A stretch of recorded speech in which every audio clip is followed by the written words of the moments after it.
안녕하세요. 저는 올해 30대 초반이 된 여자입니다. 제가 어렸을 때 겪었던 일을 오늘 여러분들께 알려드리려고 합니다. 제가 고등학생 때 저희 집은 다른 집들과 달랐어요. 몇십 년이 지난 지금이지만 아직까지도 꿈에 그때의 일이 생생하게 나와서 오늘 한번 글을 써봅니다. 제가 어렸을 때 저희 집은 할머니와 어머니, 그리고 아버지, 이렇게 넷이서 살고 있었어요. 할머니는 항상 집에만 계셨고 어머니는 다른 집 어머니들과 달랐습니다. 왜냐하면 식물인간이셨거든요. 저희 집은 굉장히 가난했습니다. 어머니는 식물인간이셔서 몇 년째 병원 신세를 지고 계셨고 아버지는 횟집을 운영하셨는데 장사가 잘 안 됐죠. 거기다가 저는 학생이었기 때문에 돈도 많이 들었고요.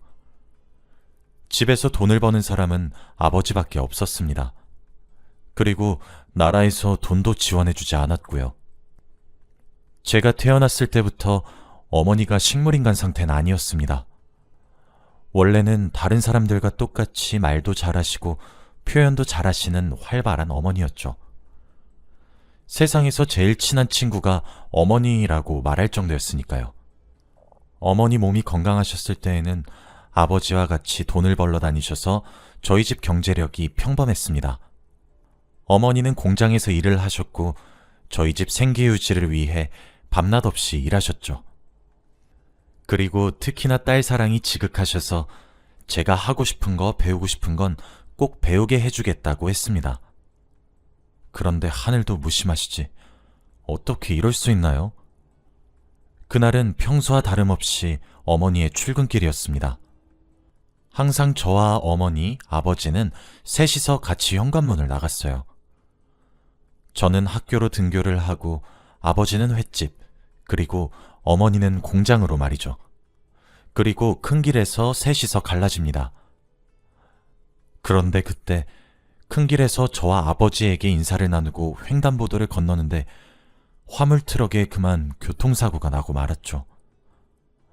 그 장면을 저와 아버지는 다 목격했습니다. 분명 횡단보도 신호등은 초록불이었어요. 그런데 그 차의 브레이크 고장으로 어머니가 크게 다치고 말았습니다. 저와 아버지는 그날을 잊을 수가 없어요. 다시 생각해도 눈앞이 아찔합니다. 그때 처음으로 어머니를 잃을 수도 있다는 생각을 했던 것 같아요. 그리고 병원에서는 다행히 수술은 잘 끝냈지만 식물인간 상태라고 하셨습니다. 저와 아버지는 절망적이었어요. 몇 시간 전까지만 해도 해맑게 웃으면서 이야기를 나누던 저희 셋인데 이렇게 갑자기 사고가 나다뇨. 어머니는 우리 집 생계 유지를 위해 평생을 헌신했습니다. 그런데 어떻게 이럴 수 있나요? 결국 어머니는 눈을 뜨지 못한 채로 병원 신세를 져야 했습니다. 저희 집 분위기는 그때부터 조금 바뀌었어요. 어머니 한 명이 집에 없는데 분위기가 삭막해지고 차가워졌죠. 그렇게 몇 년을 살았습니다. 그런데 엎친 데 덮친 격으로 아버지의 횟집도 장사가 점점 안 되고 있었어요. 어머니와 두 분이서 돈을 벌 때에는 그래도 평범한 축에 속했는데 아버지 혼자 외벌이를 하는 것도 모자라 장사도 예전만큼 잘 안 되어 적자가 되고 말았죠. 거기다가 어머니 병원비까지 나가니까요. 저희는 대출을 받으면서 생활비를 충당해야 했습니다. 그렇게 지낸 지 몇 년이 지났어요. 저는 고등학생이 되었고 아버진 여전히 횟집 장사를 하고 있었죠. 할머니는 늘 집에만 계셨고요. 그런데 아버지에게 충격적인 일이 일어나고 말았습니다. 아버진 여느 때와 다름없이 횟집에서 장사를 하고 계셨어요. 그런데 그날 한 손님이 와서 회를 포장해달라고 했다고 합니다. 당연히 아버지는 회를 포장했죠. 그런데 그 손님이 왜 이렇게 양이 적냐며 더 넣으라고 명령식으로 아버지한테 말했대요. 아버지는 최대한 많이 넣어드린 거라고 사정사정했지만 그 사람은 자신의 뜻을 굽히지 않았습니다. 결국 말싸움까지 갔고 그러다가 그 손님이 아버지한테 먼저 폭력을 휘둘렀다고 해요. 그런데 아버지는 한 대도 때리지 않고 일방적으로 맞으셨다고 합니다. 지나가던 행인들이 경찰에 신고를 해서 결국 아버지는 상황을 끝낼 수 있었습니다. 그리고 경찰서로 갔죠. 그런데 경찰이 아버지한테 하는 말은 정말 가관입니다. 아버지의 얼굴은 만신창이가 돼서 얼굴을 알아볼 수도 없는 지경이었는데 그 남자는 멀쩡했어요. 아버진 경찰관들한테 억울하다고, 절대 아니라고 거의 울고 불면서 말했지만 믿어주지 않았습니다. 그러면서 경찰들은 그렇게 억울하시면 왜 억울한지 이유를 증명하는 글을 써서 제출해야 한대요. 아버진 너무 당황스럽고 어이가 없어서 미칠 지경이었기에 그 상황에서 펜을 잡고 글을 쓸 정신이 없었답니다. 결국 그날 아버지가 너무 결백하다고, 절대 그렇지 않았다고 주장을 해서 경찰이 거짓말 탐지기를 했는데 아버지가 너무 긴장을 하셨는지 결국 아버지가 휘두르지 않았다는 것이 거짓으로 나오고 말았습니다. 무엇보다 그때는 CCTV가 활성화될 시기가 아니었기 때문에 가게 근처에 제대로 된 CCTV 하나 없었어요. 정말 억울해 미칠 지경이셨죠. 결국 그 사건으로 인해 재판까지 갔습니다. 저희 아버지는 피해자에서 한순간에 가해자로 되었고, 저희 아버지에게 폭력을 휘두르던 그 남자는 피해자가 되었죠. 변호사님도 증거가 부족해서 재판에서 이기기 힘들다고 하셨고, 사건 재수사를 할수록 아버지가 가해자로 확정짓는 분위기였습니다. 아버지는 억울하게 감옥으로 들어가게 되었어요. 휘두르지 않았다는 증거 하나가 없어서 억울하게 옥살이를 하게 되었답니다. 피해자라고 주장하는 남자는 합의금을 요청하는데 저희가 돈이 어디에 있나요? 당장 내일 먹고 살 돈도 없어서 대출금을 받아서 사는 지경인데요. 정말 답답하고 억울했습니다. 그런데 이 와중에 할머니란 사람은 관심도 없었어요. 제가 같이 싸우자고 말을 해도 한 귀로 듣고 한 귀로 흘리셨죠. 어떻게 자신의 아들이 억울하게 감옥을 가게 생겼는데 그런 반응을 보일 수 있죠? 전 아버지가 감옥으로 들어가시기 전에 마지막으로 이야기를 나눌 수 있는 시간을 가졌습니다. 아버지의 표정은 넋이 나간 표정으로 허공만 바라보고 있으셨어요. 아마 이 상황이 도저히 믿기지 않겠죠. 한순간에 피해자에서 가해자가 되고 말았는데요. 그리고 아버지가 감옥으로 들어가시면 저희 집은 어떡하나요? 아버지 혼자 외벌이를 하시면서 나름의 생계를 유지하고 계셨는데 말이죠. 병원에 계시는 어머니의 병원비와 저와 할머니의 생활비는 어디서 구하나요? 정말 막막했습니다. 아버지가 없다면 제가 이 집을 책임져야 하는 가장이 되어야 하잖아요. 마지막에 아버지가 저에게 한마디 하셨어요. 혜진아, 아빠는 그때 행복했다. 합의금을 많이 주니까 돈 받을 생각에. 근데 내가 한순간에 가해자가 됐네. 아빠 없어도 잘할 수 있지? 아빤 괜찮으니까 할머니랑 씩씩하게 잘 살고 엄마도 잘 보살펴주고. 집만 떠안기고 가는 것 같아서 아빠도 많이 불편하네. 아빠 얼른 갔다가 나올게. 조금만 기다리고 있어. 아버지는 일방적으로 맞으면서도 행복하셨다고 합니다. 합의금을 받아서 돈을 벌 생각에 말이죠. 그 정도로 저희 집은 가난했고 돈에 절실했어요. 지금 생각해도 답답하고 억울해서 미칠 것 같습니다. 그런데 그 와중에도 할머니는 아버지를 보러 오시지 않았어요. 그때는 할머니가 많이 힘든가 보다 라고 생각했죠. 결국 아버지가 감옥으로 들어가시고 말았습니다. 약 1년만 버티면 되었죠. 사실 처음에는 그 남자가 아버지의 형량을 최대한 오래 해달라고 했는데 갑자기 합의금을 못 준다고 하니까 아쉬워하면서 그냥 1년만 하자고 말을 하더라고요. 그때 딱 알 수 있었죠. 합의금 때문에 저희 아버지를 이용했다고요. 왜 하필 저희 아버지가 희생양이 되어야 했나요? 결국 저는 집으로 돌아와서 생각을 차차했죠. 이제 돈을 벌 수 있는 사람은 나밖에 없다고요. 저는 결국 학교를 자퇴하고 새벽부터 늦은 밤까지 일만 했습니다. 당연히 고등학생을 고용하는 일자리는 많이 없었지만 최대한 자빌이라도 했어요. 어떻게든 버텨야 했고 제가 덜 먹더라도 어머니의 병원비는 꼬박꼬박 내고 싶었거든요. 중간중간 회사 점심시간에 어머니 병원으로 뛰어가서 보살폈고 퇴근 후 병원에 가서 어머니와 같이 잤습니다. 집엔 잘 들어가지 못했어요. 사실 할머니랑 원래 친하지도 않고 대화도 많이 안 나누거든요. 그 시간에 어머니와 있는 시간이 더 좋았습니다. 이제 할머니와 어머니를 제가 책임져야 한다는 생각에 일을 더 열심히 하게 되었죠. 그런데 어느 날이었습니다. 여느 때와 다름없이 평범하게 돈을 벌고 있었는데 팀장님이 저를 부르더라고요.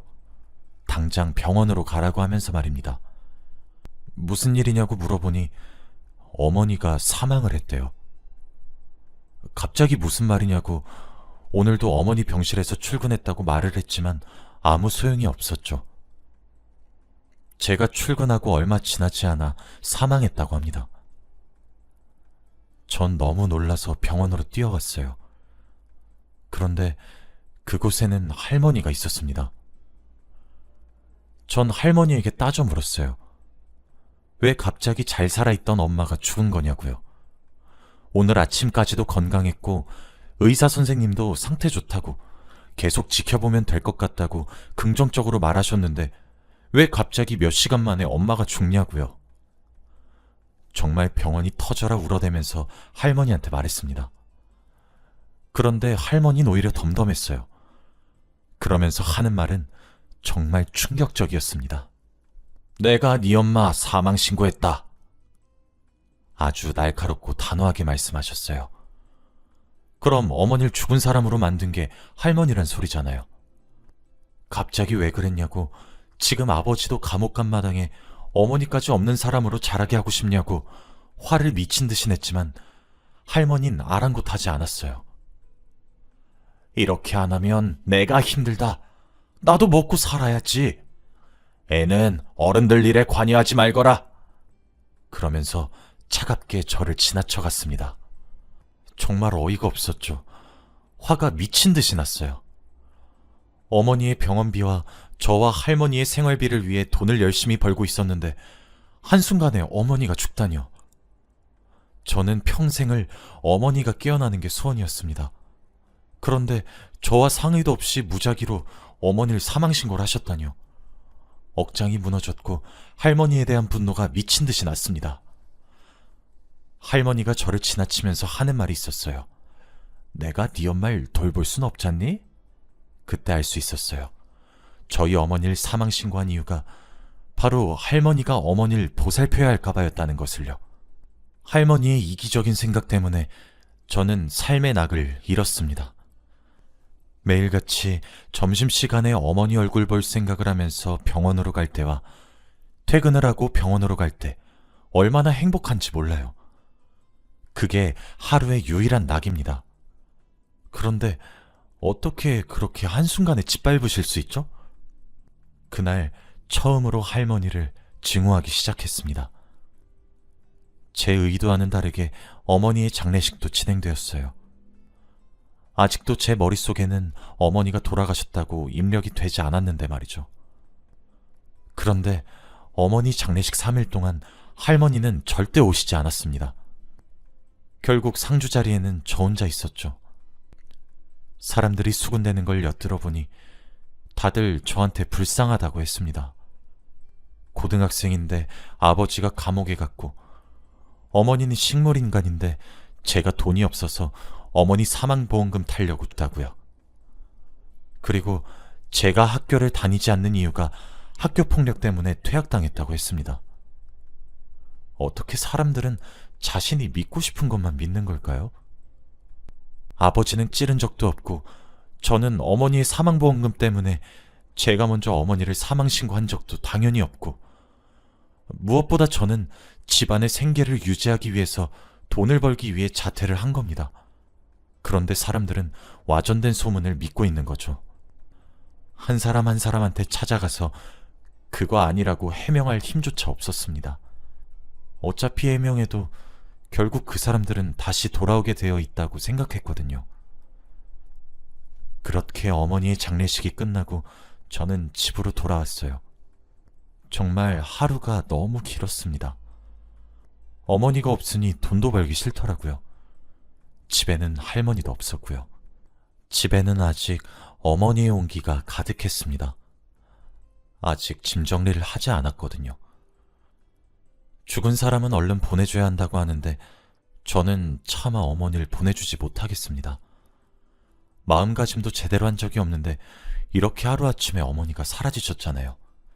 할머니라는 사람 때문에 말이죠. 할머니가 너무 싫고 짜증났습니다. 결국 며칠 동안 어머니의 스웨터를 감싸 안으면서 잠에 들었어요. 꿈에는 과거의 어머니와 저, 아버지 셋이서 같이 집을 나서는 장면과 같이 식탁에 앉아 도란도란하게 이야기를 나누는 장면들이 나왔습니다. 그렇게 달콤한 꿈을 꾸고 눈을 뜨면 너무 허무해요. 그래서 일어나자마자 1시간 동안 펑펑 웁니다. 최악의 날들의 연속이었어요. 그런데 어느 날이었습니다. 집에 누군가 들어오더라고요. 초인종도 안 누르고 비밀번호를 누르면서 말이에요. 혹시나 할머니일까 싶어서 화가 잔뜩 난 모습으로 문을 여는 사람을 확인했는데 모르는 사람이었습니다. 그런데 저희 집 비밀번호를 어떻게 알까요? 그 사람 옆에는 한 신혼부부처럼 보이는 사람이 있더라고요. 저는 딱 알 수 있었습니다. 부동산 중개인이라는 것을요. 그 사람은 저를 보면서 놀랐고 저도 놀랐어요.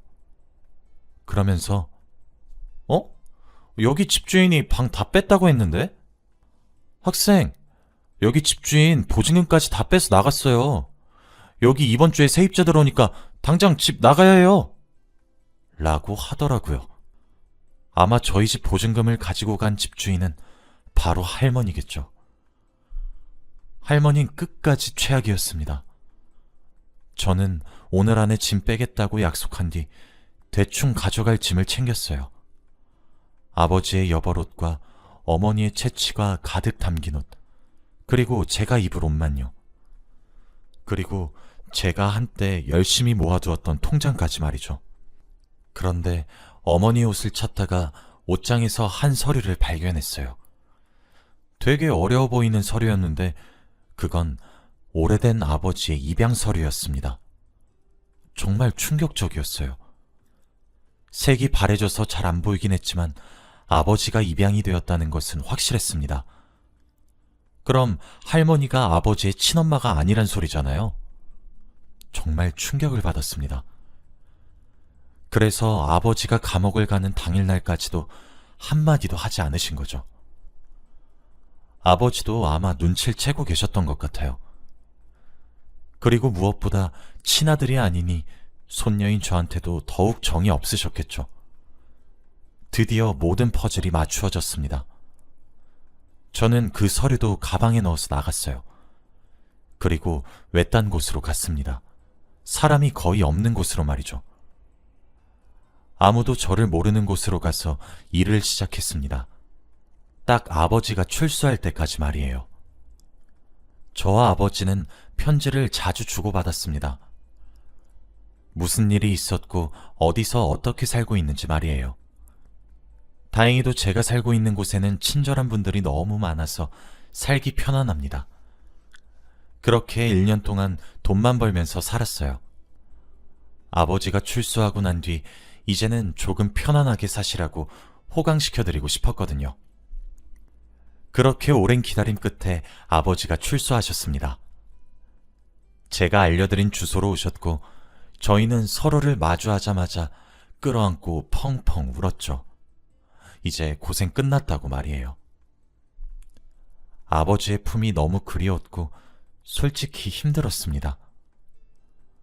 고등학생 여자 혼자서 세상을 살아가는 게 쉬운 일이 아니더라고요. 아버진 출소하시자마자 다음 날부터 할머니에 대한 복수를 하기 시작하셨습니다. 당연히 경찰에 신고를 했죠. 아버진 과거와 다르게 성격이 많이 바뀌셨습니다. 단호하고 직설적으로 말이죠.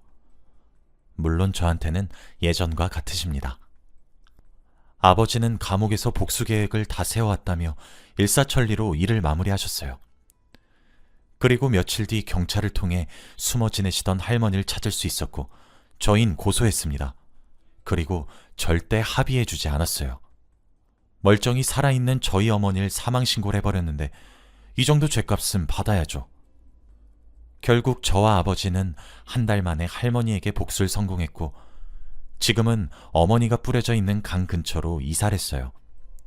조금이라도 어머니와 가까이 있다는 것을 느끼고 싶어서 말이죠. 이 일이 일어난 게 벌써 10년도 더 된 일이네요. 저는 지금 30대가 되었습니다. 아버지도 많이 늙으셨죠. 지금은 번듯한 직장을 다니고 있는 회사원이에요. 아버지는 일하지 말라고 제가 돈 다 벌겠다고 말하는 중이고요. 아무튼 저희 어렸을 적 이야기는 이렇습니다. 지금 생각해봐도 어떻게 버텼나 싶어요. 그리고 할머니에 대한 화도 아직 풀리지 않았고요. 웬만하면 다시는 만나고 싶지 않습니다. 제 이야기는 여기까지예요. 들어주셔서 감사합니다.